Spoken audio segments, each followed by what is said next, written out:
Hello students, कैसे हो आप। आज हम आपका स्टैंडर्ड 9 हिस्ट्री का चैप्टर नंबर 5 जिसका नाम है एजुकेशन, इसका आज हम लेक्चर नंबर 1 स्टार्ट करने वाले हैं। ठीक है, तो देखो, इस लेक्चर से पहले हमने आपके 4 चैप्टर्स कंप्लीट कर लिए थे, है ना।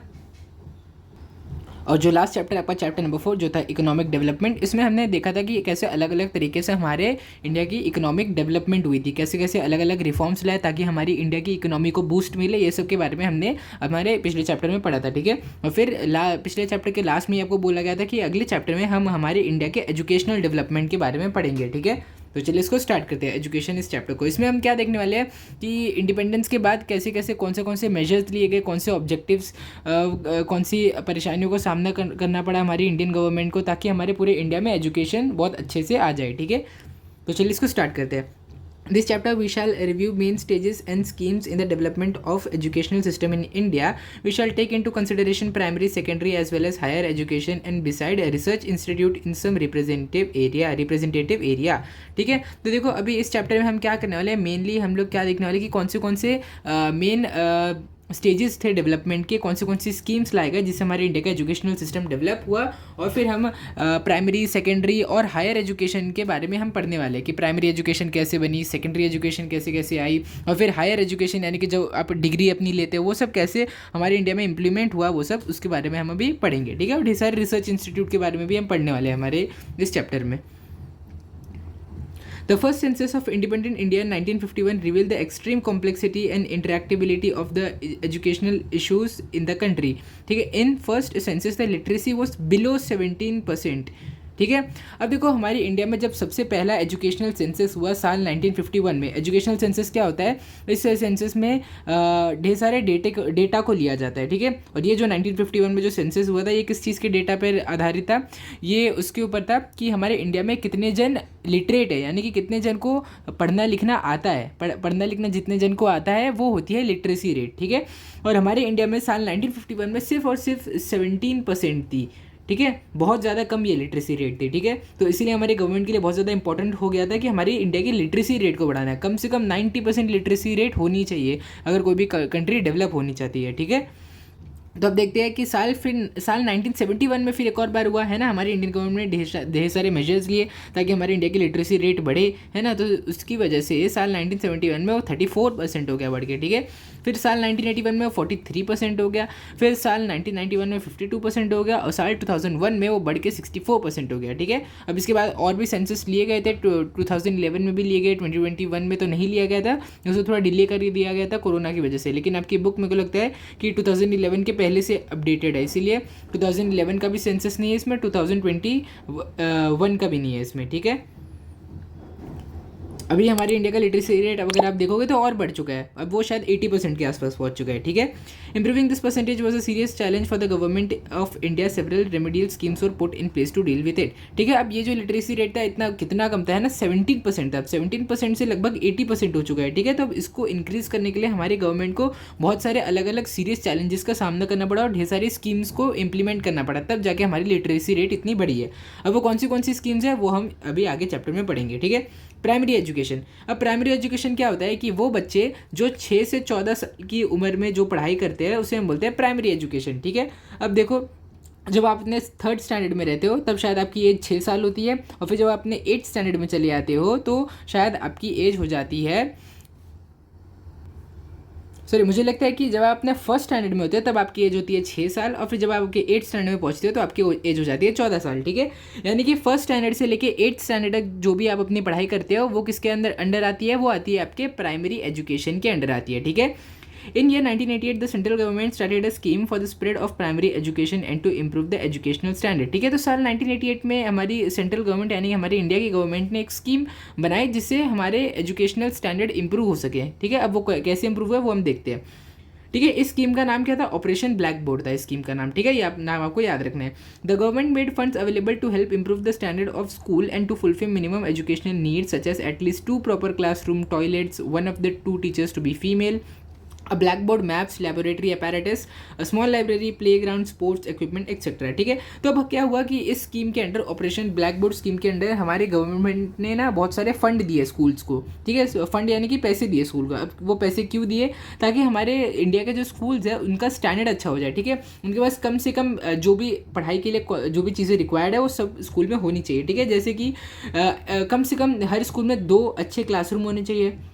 ठीक है, और टॉयलेट्स होने चाहिए, वो टॉयलेट साफ़ होने चाहिए। ठीक है, और 2 टीचर्स, अगर कोई भी मतलब कि अगर एक स्कूल में 2 टीचर्स है तो कंपलसरी होना चाहिए कि 2 में से एक टीचर फीमेल हो। ठीक है, एक ब्लैक बोर्ड होना चाहिए, ढेर सारे मैप्स होने चाहिए, अलग अलग इंडिया की कंट्री के, इंडिया के और वर्ल्ड के अलग अलग मैप होने चाहिए, लेबोरेटरी अपैरेटस होना चाहिए जिससे बच्चे प्रैक्टिकल करें।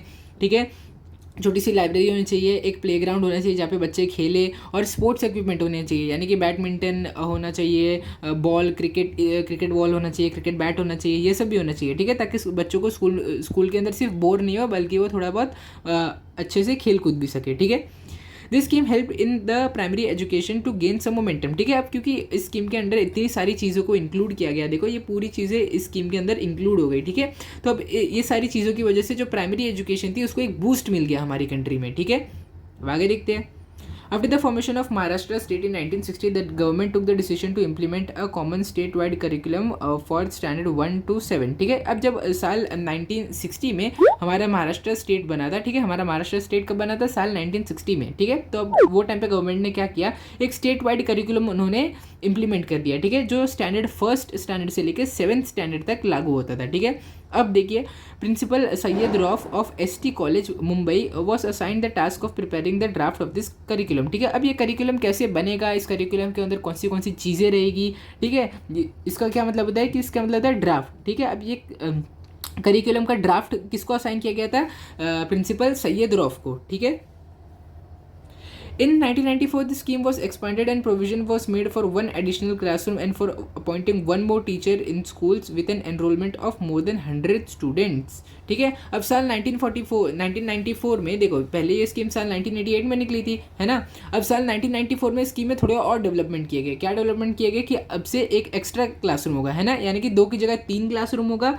And for appointing 1 more teacher in school with an enrolment of more than 100 student. ठीक है, अब कम से कम 2 टीचर होने चाहिए थे, है ना। अब 2 टीचर की जगह 3 टीचर होने चाहिए। ठीक है, क्योंकि 3 क्लासरूम है तो 3 टीचर चाहिए ही चाहिए। ठीक है, और मोर देन 100 स्टूडेंट। ठीक है, अब एक स्कूल में कम से कम 100 से ज़्यादा बच्चे होने चाहिए। ठीक है, with primary priority given to girls school. ठीक है, और सबसे ज़्यादा प्राइमरी प्रायोरिटी किसको देनी चाहिए कि गर्ल्स के स्कूल को, है ना, यानी कि लड़कियों के स्कूल को ज़्यादा प्रायोरिटी देनी चाहिए। क्यों देनी चाहिए? क्योंकि वो टाइम पे लड़के तो वैसे भी काफ़ी हद तक पढ़े लिखे होते थे, लेकिन गर्ल्स की एजुकेशन वो टाइम पे बहुत ज़्यादा कम होती थी। ठीक है, तो इसीलिए ज़्यादा प्रायोरिटी दिया जाता था किसको? गर्ल्स के स्कूल को। Schools with a majority of schedule caste and tribe students and schools in rural areas. ठीक है, अब जो स्कूल रूरल एरियाज में होते थे उसमें कंपलसरी था कि आपके एक वास्ट मेजॉरिटी ऑफ स्टूडेंट ना SC और ST कैटेगरी के होने चाहिए, ना शेड्यूल कास्ट और शेड्यूल ट्राइब के होने चाहिए। ठीक है, क्योंकि इन बच्चों की एजुकेशन वैसे भी बहुत कम होती है, इसीलिए जो गाँव खेड़े इलाके में जो स्कूल है उनको अपना एक मेजॉरिटी परसेंटेज SC ST वाले बच्चों का रखना पड़ता है। ठीक है, It was also made binding upon the state government to appoint female teachers to 50% of the post in school। ठीक है, और ये भी एक बहुत इंपॉर्टेंट था कि हमारे स्टेट गवर्नमेंट ने क्या बोला कि कम से कम, ठीक है, इससे ज़्यादा तो हो सकता है लेकिन कम से कम 50% ऑफ टीचर्स जो भी स्कूल में है उसमें 50% कम से कम फीमेल टीचर्स होनी चाहिए ना, यानी कि अगर एक स्कूल में 10 टीचर है तो 10 में से कम 5 टीचर फीमेल होनी चाहिए। ठीक है, again in 1994 the district primary education programme DPEP was started. ठीक है, अब इस प्रोग्राम को फिर से स्टार्ट किया गया था साल 1994 में with the objective of universalization of primary education. अब primary with the objective of universalization, ठीक है, यानी कि हमारे पूरे के पूरे स्टेट नेशन वाइड एक बूस्ट मिलना चाहिए प्राइमरी एजुकेशन को, इसीलिए उसकी इम्प्लीमेंटेशन के लिए इस DPEP प्रोग्राम को फिर से स्टार्ट किया गया था। ठीक है, it was implemented in 7 state including Maharashtra. अब देखो, ये सबसे पहले कुछ 7 स्टेटों में DPEP जो हमारा प्रोग्राम है ये सबसे पहले कुछ 7 डेवलप स्टेट में शुरू हुआ था। ठीक है, और उसके अंदर हमारा महाराष्ट्र भी आता था। ठीक है, The plan envisages 100% attendance in primary school, arresting student dropout, educational for girls and for the physically handicapped। ठीक है, अब इस प्लान में सबसे ज़्यादा इंपॉर्टेंट क्या था कि बच्चों की अटेंडेंस जो स्कूल में है वो 100% होनी चाहिए और स्टूडेंट ड्रॉप आउट को अरेस्ट करना चाहिए। यानी कि कोई कभी कभी क्या होता है ना कि बच्चे लोग स्कूल को छोड़ देते हैं। अब वो क्यों छोड़ते हैं? क्योंकि उनको हो सकता है कोई काम पड़ जाए, गरीबी के कारण वो स्कूल में फ़ीस नहीं भर पाए, तो इसीलिए वो अब मजबूरन उन्हें अपना स्कूल छोड़ना पड़ता है। तो अब गवर्नमेंट ने क्या देखा इस स्कीम के अंदर कि बच्चों को ऐसी परेशानी ना हो जिसकी वजह से वो अपना स्कूल छोड़ दे। अभी इसके बाद एजुकेशन फॉर गर्ल्स, ये तो आपको पता है कि वो टाइम पे गर्ल्स के एजुकेशन को बहुत ज़्यादा इंपॉर्टेंस दी जाती थी क्योंकि वैसे भी वो थोड़े से कम एजुकेटेड होते थे, ठीक है, क्योंकि वो टाइम पे गर्ल्स को उतना स्कूल जाने की परमिशन नहीं मिलती थी। And for the physically handicap, अब जो फिजिकली हैंडीकैप लोग हैं उनके लिए एजुकेशन के लिए भी बहुत ज़्यादा यहाँ पे प्रायोरिटी दी गई थी स्कीम में। It included programme such as research on and evaluation of primary education, ठीक है। अब ये जो प्रोग्राम है इसके अंदर सिर्फ ऐसा ही नहीं किया कि प्राइमरी एजुकेशन हर जगह प्राइमरी एजुकेशन लाओ, इसमें क्या इंक्लूड किया गया था कि रिसर्च और इवैल्यूएशन भी करना पड़ेगा हमें प्राइमरी एजुकेशन के ऊपर। Alternative education creating societal awareness, अब सोसाइटल अवेयरनेस फैलाना भी बहुत ज़्यादा इंपॉर्टेंट इसका था रोल, ठीक है। इस DPEP प्रोग्राम का रोल था सोसाइटल अवेयरनेस फैलाना, किस लिए? ताकि बच्चों को एजुकेशन मिले। सोसाइटी में क्या अवेयरनेस फैलाते थे कि बच्चों की एजुकेशन बहुत ज़्यादा इंपॉर्टेंट है, कोई भी तरीके से हमेशा बच्चों की एजुकेशन पूरी होनी चाहिए। तो ऐसे ही रिगार्डिंग ढेर सारे वो अवेयरनेस प्रोग्राम चलाते थे। The mid day meal was started in 1955 to provide proper nourishment for the student. अब देखो आपने सुना ही होगा ना कि कोई नहीं, सारी गवर्नमेंट स्कूल्स में बच्चे जो होते हैं उनको मिड डे मील की एक स्कीम मिलती है ना, यानी कि उनको घर से मतलब उनको गवर्नमेंट के जो स्कूल के क्लासरूम होते हैं उन्हीं क्लास के अंदर उन्हें टिफ़िन दी जाती है, ठीक है। आप तो अगर प्राइवेट स्कूल से पढ़ते हो तो अपने घर से टिफ़िन लेके जाते हो, है ना। लेकिन गवर्नमेंट स्कूल्स में क्या होता है कि बच्चों को स्कूल से खाना मिलता है वो टाइम पे। वो क्यों मिलता है? ताकि जो गरीब बच्चे हैं उनको अच्छे से पूरा प्रॉपर नरिशमेंट और न्यूट्रिशन मिले अच्छे से। देखो यहाँ पे क्या बोला गया है कि साल 1991 में केरला जो था ना वो एक फुल्ली लिटरेट स्टेट बन गया था, यानी कि उसकी लिटरेसी 100% रीच कर गई थी। और यहाँ पे आपसे क्या पूछा है कि ऐसे कौन से मेजर्स है जो हमारे महाराष्ट्र में भी ले ताकि हमारी जो लिटरेसी रेट है वो 100% हो जाए। तो ये आप अपने फ्रेंड्स और टीचर्स से डिस्कस कर सकते हो कि हमें क्या क्या करना चाहिए। हमें स्कूल्स अच्छे करने चाहिए, हमें स्टूडेंट ड्रॉप आउट को देखना चाहिए, हमें घर घर एजुकेशन फैलानी चाहिए। ये सब अलग अलग तरीके आप सोच सकते हो जिससे हमारे महाराष्ट्र में भी 100% लिटरेसी रेट हो जाए। चलिए भी देखते हैं आपके ब्लू बॉक्स में क्या दिया है। Tarabai Modak began work in the field of education in Bordi and Kosbad, ठीक है। तो अभी इन्होंने एजुकेशन की फील्ड में काम करना शुरू कर दिया। कौन सी जगह पे? बोर्दी और कोसबाद जगह पे, ठीक है। ये दोनों जगहों का नाम था। She started anganwadis for Adivasi children. तो अभी इन्होंने ना आंगनवाड़ीज़ नाम का एक कॉन्सेप्ट स्टार्ट किया है, किसके लिए? आदिवासी बच्चों के लिए। और आदिवासी बच्चों की एजुकेशनल के इन्होंने ये स्टार्ट किया था। She work hard to bring in the learning by doing method, ठीक है। अब ये क्या थे कि खाली बुकिश नॉलेज नहीं देते थे, ये क्या बोलते थे कि कैसे लर्न करो, बुक से पढ़ के मत लर्न करो, खुद काम करके लर्न करो, है ना। यानी कि प्रैक्टिकल नॉलेज पे ये ज़्यादा फोकस करते थे। टू स्टार्ट कुरनशालास, जिसको हम मिडल स्कूल्स बोलते हैं, and to spread vocational technical education. तो अभी इनका मेन पर्पस क्या था कि बच्चों को सिर्फ बुक से मत पढ़ाओ, इनको मेन प्रैक्टिकल नॉलेज देना इनका मेन मोटिवेशन था। और ऐसी नॉलेज दो जो बच्चों की लाइफ में काम आए, ऐसी नॉलेज मत दो जो कभी भी उनके लाइफ में काम ही नहीं आने वाले। ओके, अभी देखते हैं आगे क्या दिया है। Anutai Wagh establish an institution at Kosbad for the progress of Adivasis in Thane district. तो अभी अनुताई वाघ भी इन्होंने भी एक इंस्टीट्यूशन स्टार्ट किया था आदिवासी बच्चों के लिए जो कि थाने डिस्ट्रिक्ट में लोकेटेड था। It is known as Kosbad project. तो अभी इन्होंने जो इंस्टीट्यूशन स्टार्ट किया, इस प्रोजेक्ट का नाम क्या पड़ गया? जिस जगह पे स्टार्ट किया था इसीलिए उसका नाम पड़ गया कोसबाद प्रोजेक्ट, ठीक है। She started creches nurseries, primary school, adult education classes, Bal Sevika training school etcetera for the education of Adivasis. तो अभी देखो इन्होंने बच्चों के लिए तो ढेर सारे नर्सरी, प्राइमरी स्कूल्स और बाल सेविका ट्रेनिंग्स ये सब तो इन्होंने स्टार्ट की ही, लेकिन इनका क्या मेन मोटिव था कि ऐसा नहीं हो कि सिर्फ बच्चों को ही एजुकेशन मिले। अगर कोई एडल्ट है जिसकी उम्र निकल चुकी है तो भी उसको ऐसा फील नहीं होना चाहिए कि वो अनपढ़ है, वो गंवार है, ठीक है। इसीलिए इन्होंने ना एडल्ट एजुकेशन क्लासेस भी, यानी कि जो बड़े लोगों के लिए जो एजुकेशन क्लासेस होते हैं, स्कूल्स होते हैं, वो भी इन्होंने खोला ताकि बड़े से लेके छोटे हर किसी को एजुकेशन अच्छे से मिले। अब देखते हैं, देखो अभी हमने प्राइमरी एजुकेशन देख लिया, अभी हम देखेंगे सेकेंडरी एजुकेशन में क्या क्या क्या चीज़ें हुई है। क्योंकि मेन तो प्राइमरी एजुकेशन बेस बनाता है, लेकिन सेकेंडरी एजुकेशन सबसे ज़्यादा इंपॉर्टेंट होता है, क्योंकि इसी के बाद आप अपनी ग्रेजुएशन करते हो और ग्रेजुएशन करने के बाद आप असली वर्ल्ड में स्टेप करते हो, जो भी आपको चीज़ें करनी होती है उसका पूरा बेस आपका सेकेंडरी एजुकेशन के ऊपर ही रहता है, ठीक है। तो इसीलिए भी हम देखेंगे कि कौन से मेजर्स लिए गए कि ताकि हमारी इंडिया में सेकेंडरी एजुकेशन को बहुत अच्छे से हर जगह स्प्रेड किया जाए। तो देखते हैं अभी क्या दिया। After independence, education minister Maulana Abdul Kalam Azad decided to bring about fundamental changes in the field of education. अब जैसे हमारी इंडिया को इंडिपेंडेंस मिली तो जो मौलाना अब्दुल कलाम आज़ाद थे, इन्होंने सबसे ज़्यादा मतलब ये हमारे वो टाइम पे इंडिया के एजुकेशन मिनिस्टर थे, तो इन्होंने क्या किया, ये बहुत ही ज़्यादा एजुकेटेड और एक्सपीरियंसड इंसान थे, तो इसलिए इन्होंने ना हमारी इंडिया की एजुकेशन में कुछ फंडामेंटल चेंजेस लाए। अभी वो देखते हैं हम आगे क्या है चेंजेस वो। द यूनिवर्सिटी एजुकेशन कमीशन वो सेटअप फॉर दिस पर्पस, ठीक है। तो अभी इस पर्पस के लिए एक अलग से यूनिवर्सिटी एजुकेशन कमीशन को सेटअप किया गया था, और इस कमीशन ने क्या रिकमेंड किया कि हमारी इंडिया की सेकेंडरी एजुकेशन के लिए एक अलग से सेपरेट कमीशन बनाया जाए। ओके, तो अभी इसके हिसाब से, इसके रिकमेंडेशन के हिसाब से, जो कि साल 1952 से 1953 में हुआ था, एक मुदाइलार कमीशन को अपॉइंट किया गया, इसलिए हमारे इंडिया के सेकेंडरी एजुकेशन की डेवलपमेंट के लिए एक मुदाइलार कमीशन को अपॉइंट किया गया। At that time the pattern of education consisted of 11+4 years for the first degree और 11+3 years, ठीक है। तो देखो, जब आप अभी जब आप पढ़ाई करो, मैं अभी आपको समझाता हूँ कि कैसे ये 11+4 year 11+1+3 क्या होता है, ठीक है। तो देखो, सबसे पहले आप जब भी पढ़ाई करने आते हो आप नर्सरी से स्टार्ट करते हो, है ना। नर्सरी, जूनियर, सीनियर केजी, ये हो गई आपकी 3 साल की पढ़ाई।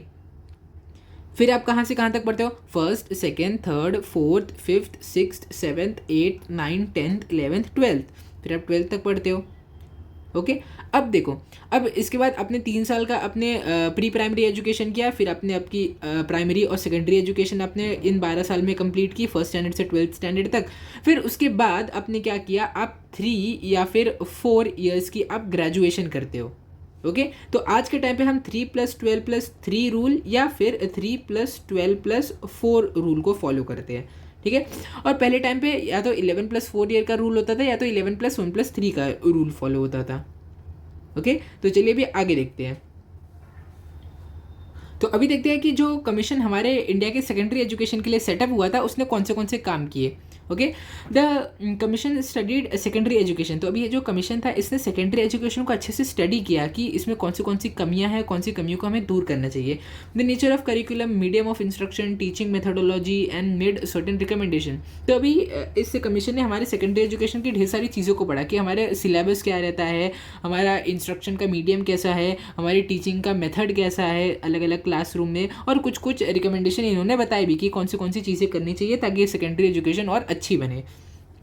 The commission propose the concept of higher secondary education, ठीक है। अब देखो, जब भी आप अपने 11th और 12th स्टैंडर्ड में जाते हो ना, तो वहाँ पे आपकी सेकेंडरी एजुकेशन कंप्लीट हो जाती है, उसको आप बोलते हो higher secondary education. HSC board आपने सुना होगा ना, अगर आप महाराष्ट्र बोर्ड में पढ़ोगे तो आपको HSC बोर्ड हो जाएगा, और वो क्या है, हायर सेकेंडरी एजुकेशन है आपकी।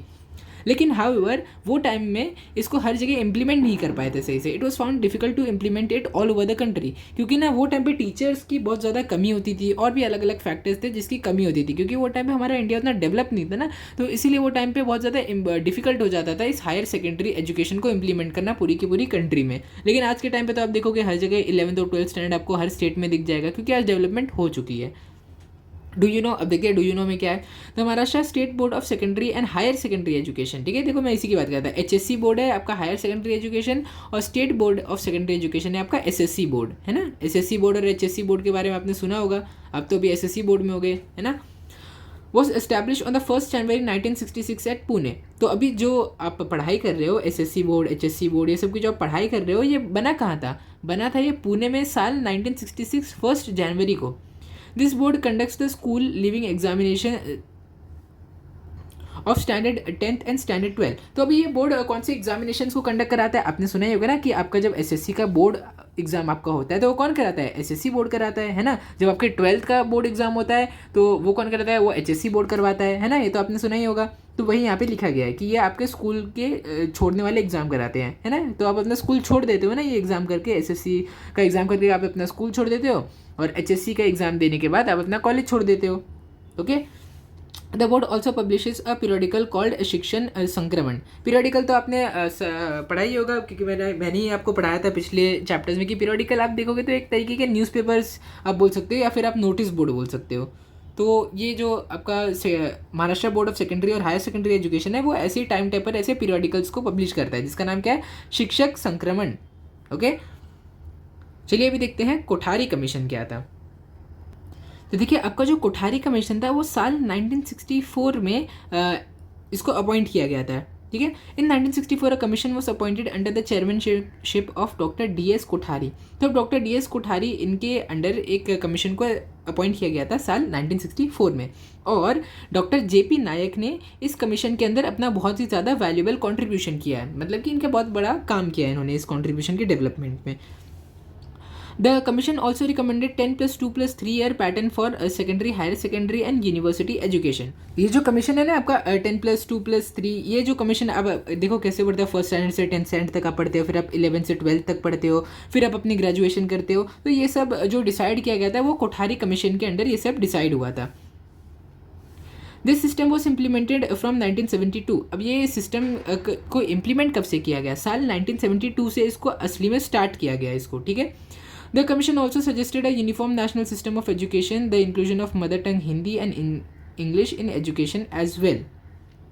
तो इस कमीशन ने क्या बोला, इस कमीशन ने कुछ हमारे सजेशंस भी बताया, हमारे इंडिया के एजुकेशन सिस्टम में कुछ सजेशंस बताए कि कौन से सजेशंस हमें करने चाहिए, कौन से चेंजेस हमें लाने चाहिए हमारे इंडियन एजुकेशन में, ताकि एजुकेशन वो और अच्छी हो हमारी इंडिया की। तो इसमें हमारी मदर टंग हिंदी हर स्टेट में, इंडिया का जो 28 स्टेट्स है, हर स्टेट में हमारी मदर टंग हिंदी को होना ही चाहिए। ठीक है, क्योंकि हर किसी को हिंदी आनी चाहिए हमारे स्टेट में, मतलब हमारी कंट्री में। और इंग्लिश, हिंदी और इंग्लिश तो हर स्टेट में सबको आनी ही चाहिए। अब वो अगर उनकी नेटिव लैंग्वेज तो उन्हें आती ही होगी, और साथ ही साथ उन्हें हिंदी और इंग्लिश भी ज़रूर आनी चाहिए। As well as continuing education, adult education, education by correspondence and open universities to make education trickle down to the lowest rungs of society। तो अभी इन्होंने और भी बहुत सारे चेंजेस लाने के लिए हमारी गवर्नमेंट को सजेशन दिए थे, जैसे कि बच्चे जो स्कूल में ड्रॉप आउट कर लेते, जो अपना स्कूल छोड़ देते हैं, तो उनको उनके ऊपर खास ध्यान रखा जाए ताकि वो अपना स्कूल नहीं छोड़े मजबूरी में। फिर एडल्ट एजुकेशन, जो बड़े लोग जो थोड़े जिनकी एजुकेशन थोड़ी कम होती थी, उनको भी एजुकेट करने के लिए उनके स्कूल्स और ज़्यादा खुलने चाहिए। फिर ओपन यूनिवर्सिटीज़ होनी चाहिए, जिसमें कोई भी बच्चा आराम से एडमिशन ले सके, अगर वो केपेबल है तो उसको एडमिशन ज़रूर मिले उन यूनिवर्सिटीज़ में, है ना। तो अब ये सब चीज़ें करने की वजह से ना हमारी सोसाइटी के सबसे लोएस्ट रंग्स में भी एजुकेशन पहुंच जाएगी। लोएस्ट रंग यानी कि सबसे ज़्यादा अंडर डेवलप्ड, जो कि डेवलप एरियाज़ नहीं थे, जो लोग अनपढ़ थे, गंवार थे, उनके तक भी एजुकेशन पहुँचे। इसीलिए इस कोठारी कमीशन ने ऐसे सजेशंस हमारी इंडियन गवर्नमेंट को दिया था। It also recommended increase in provision for governments budget for expenditure on education of neglected section like schedule caste and tribe, SC और ST। ठीक है, शेड्यूल कास्ट मतलब SC, शेड्यूल ट्राइब मतलब ST। तो अभी कोठारी कमीशन ने सिर्फ इतना ही नहीं किया, कोठारी कमीशन ने और भी सजेशन दिया हमारी गवर्नमेंट को कि हमारे जो नेशनल बजट है उसमें से जो हर साल एजुकेशन के लिए कुछ अमाउंट ऑफ पैसा निकाल दिया जाता है, ठीक है, जो भी आप टैक्सेस देते हो तो उससे कुछ अमाउंट निकाल के एजुकेशन में डाला जाता है। अब कोठारी कमीशन ने क्या बोला कि जो अमाउंट हमेशा से निकाला जा रहा है हर साल, उसको और ज़्यादा बढ़ा दो, क्योंकि जब उसको बढ़ाओगे तो हमारे इंडिया में अपने आप एजुकेशन फैलेगी और अपने आप हमारे इंडिया की और ज़्यादा डेवलपमेंट होगी। Maharashtra government adopted the 10+2+3 year pattern in year 1972 and conducted the first state board exams in year 1975। ठीक है, तो अभी देखो जब आप अपने 10th के बोर्ड एग्जाम्स दोगे तो ये फर्स्ट बोर्ड एग्जाम, अभी तो आप ये साल कौन सा देने वाले हो, आप अपना, मुझे लगता है ये साल तो आपका 9th चले जाएगा, फिर आप मुझे लगता है साल 2027 में आप अपना 10th स्टैंडर्ड का बोर्ड एग्जाम दोगे, है ना। तो आप 2026 का 2027 का 10th का बोर्ड एग्जाम दोगे, लेकिन जो फर्स्ट बोर्ड एग्जाम हुआ था वो हुआ था साल 1975 में। अगर आप देखोगे तो करीब 50 साल पहले सबसे पहला बोर्ड एग्जाम हुआ था। Objectives of education according to the Kothari commission. ठीक है, अब कोठारी कमीशन के हिसाब से हमारे इंडियन एजुकेशन में कौन से ऑब्जेक्टिव्स है जिसका हमें फेस करना चाहिए, जिसको हमें इम्प्रूव करना चाहिए ताकि हमारे इंडिया में अच्छे से पूरी एजुकेशन फैले। तो अब देखते हैं कौन से ऑब्जेक्टिव्स इस कोठारी कमीशन ने रिकमेंड किए थे। देखो यहाँ पे क्या सबसे पहला ऑब्जेक्टिव क्या है, मॉडर्नाइजेशन ऑफ एजुकेशन। तो देखो अभी कुछ फ़ायदा नहीं है कि अभी हमारी वर्ल्ड, अब देखोगे कि अभी क्या क्या आ रहा है, एआई आ गया, चैट जीपीटी, ये सब ऐसे बड़े बड़े एआई मॉडल्स आ गए हैं, फिर कितनी ज़्यादा डेवलपमेंट हर एरिया में हो रही है ना। तो इतने सारे बहुत ज़्यादा तेज़ी से हमारे पूरे वर्ल्ड में डेवलपमेंट हो रही है। तो क्या ऐसा फ़ायदा होगा कि अगर आप 200 साल पुराने एजुकेशन सिस्टम को आप फॉलो करोगे तो क्या आपकी डेवलपमेंट होगी? बिल्कुल नहीं होगी। इसीलिए हमारे इंडिया के एजुकेशन सिस्टम को हमेशा मॉडर्नाइज अप टू डेट रहना चाहिए, हमेशा हमारे एजुकेशन सिस्टम में बदलाव होते रहने चाहिए, ताकि जो बच्चे हैं उनको नई दुनिया के साथ अडेप्ट होने में ज़्यादा तकलीफ ना हो। Social and national integration. तो अब देखो जब एजुकेशन होती है ना, तो क्या होता है कि अलग अलग कास्ट के लोग, अलग अलग रिलीजन के लोग, अलग अलग जो धर्म के लोग हैं, वो एक साथ मिल के, बच्चे जो होते हैं एक साथ मिल के पढ़ाई करते हैं। तो इसकी वजह से क्या होता है, जब बच्चे एक दूसरे के साथ मिलकर, अलग अलग रिलीजन के लोगों के साथ मिलकर पढ़ते हैं, तो उनके बीच में ना भेदभाव कम हो जाता है। तो वो लोगों को इंसान की नज़रों से देखने लगते हैं। वो ऐसे नहीं देखते कि इसका रिलीजन, इसका कास्ट क्या है, वो ये सब नहीं देखते। बच्चे क्या देखते हैं कि खाली इंसान अच्छा है तो उससे दोस्ती कर लेते हैं। तो इसी वजह से ना कि नेशनल इंटीग्रेशन बढ़ जाती है, यानी कि हमारे कंट्री के बीच में भेदभाव कम हो जाता है जब बच्चे स्कूल जाकर पढ़ते हैं। Nurture of social moral spiritual values. ठीक है, अब ऐसा नहीं है कि हमारी जो क्लासेस है, उस जो स्कूल के क्लास है उसमें सिर्फ पढ़ाई के बारे में पढ़ाना चाहिए। सिर्फ पढ़ाई इंपॉर्टेंट नहीं है, मेन मैनर्स होने चाहिए, मॉरल वैल्यूज़ होनी चाहिए, स्पिरिचुअल वैल्यूज़ होनी चाहिए बच्चों के बीच में। तो इसको भी करना बहुत ज़्यादा इंपॉर्टेंट है। सिर्फ पढ़ाई पढ़ाई पढ़ाई से कुछ काम नहीं होगा जब तक बच्चों के पास अच्छे से मैनर्स नहीं आए। ठीक है, आपने, मुझे लगता है हो सकता है कि आप में से कोई कोई लोगों को ये सब्जेक्ट रहा हो, वैल्यू एजुकेशन, क्योंकि मेरे टाइम पे तो ये वैल्यू एजुकेशन ये सब्जेक्ट रहता था मेरे स्कूल में, और भी मुझे लगता है बहुत स्कूल में होगा वैल्यू एजुकेशन। तो वैल्यू एजुकेशन में क्या सिखाया जाता है, ये नहीं सिर्फ आपको कुछ पढ़ाया नहीं जाता है। वैल्यू एजुकेशन में आपको क्या सिखाया जाता है कि कौन सी चीज़ें बहुत ज़्यादा ज़रूरी होती है आपको एक अच्छा और मैनरफुल बच्चा बनने के लिए, मतलब कि बहुत अच्छे मैनर्स आपके पास होने चाहिए। ये सब चीज़ें आपको वैल्यू एजुकेशन सब्जेक्ट में पढ़ाई जाती थी। अब मुझे नहीं पता आपके स्कूल में हो सकता है होगा या नहीं होगा, मेरे टाइम पर तो ये था ये वाला। Securing and strengthening of democracy. ठीक है, देखो जब बच्चे एजुकेटेड होंगे, बड़े होकर वो उतनी ही ज़्यादा रैशनल थिंकिंग करेंगे, उतनी ज़्यादा उनकी डिसीजन मेकिंग अच्छी होगी। तो उसकी वजह से क्या होगा कि अपने आप हमारी डेमोक्रेसी सिक्योर हो जाएगी और डेमोक्रेसी की स्ट्रेंथ बढ़ जाएगी, क्योंकि बच्चे वैसे भी सोशल और नेशनल इंटीग्रेशन बच्चों के बीच में बहुत अच्छा हो जाएगा जब वो स्कूल में पढ़ाई करेंगे। Education and productivity. तो देखो इसमें क्या बोला गया है कि एजुकेशन जो है सिर्फ बुक की नॉलेज नहीं होनी चाहिए। मैंने आपको पहले ही बताया है कि सिर्फ बुक की नॉलेज नहीं है, असली वर्ल्ड में इसका यूज़ होना चाहिए। हमें ऐसी चीज़ें पढ़नी चाहिए जिसका हमारे असली वर्ल्ड में यूज़ होगा। ठीक है, अब बच्चों को जिसकी ज़रूरत है, अब पढ़ने के लिए तो बहुत कुछ पढ़ा सकते हैं बच्चों को, लेकिन वो उन बच्चों की लाइफ में ज़रूरी है या नहीं है, क्या उससे वो अच्छे से प्रोडक्टिविटी कर सकते हैं नहीं कर सकते, ये भी देखना बहुत ज़्यादा इंपॉर्टेंट हो जाता है। ठीक है, तो देखिए यहाँ पर आपका ये ऑब्जेक्टिव्स कंप्लीट हो गया है। और ये अभी जो हायर एजुकेशन है, अभी देखेंगे हम यहाँ पे graduation, 11th standard, 12th standard और ग्रेजुएशन में कैसे कैसे हमारी डेवलपमेंट हुई है, हमारे इंडियन एजुकेशन सिस्टम में कैसे कैसे डेवलपमेंट हुई है, वो हम देखेंगे। ठीक है, तो अभी तो मुझे लगता है कि लेक्चर यहाँ पे बहुत ज़्यादा एक्सटेंड हो चुका है, तो हमें यहीं पर इस लेक्चर को एंड कर देना चाहिए। और जो हायर एजुकेशन ये टॉपिक है, ये हम हमारे नेक्स्ट लेक्चर यानी कि लेक्चर नंबर 2 में इसको कंटिन्यू करेंगे। ठीक है, तो मुझे उम्मीद है कि अभी इस चैप्टर में मैंने यहाँ तक आपको जो भी कराया है कि आपको प्राइमरी एजुकेशन, सेकेंडरी एजुकेशन, फिर मैंने आपको कोठारी कमीशन पढ़ाया, ये सारी जो भी चीज़ें मैंने आपको पढ़ी, ये आपको बहुत अच्छे से क्लियर हो गई होगी। और एग्ज़ाम में अगर इससे कोई भी रिलेटेड क्वेश्चन आ गया तो आप एग्ज़ाम में फुल मार्क्स लाओगे। ठीक है, तो अगर आपको वीडियो अच्छा लगा होगा तो इस वीडियो को लाइक करो, शेयर करो और चैनल को सब्सक्राइब करो। Thank you.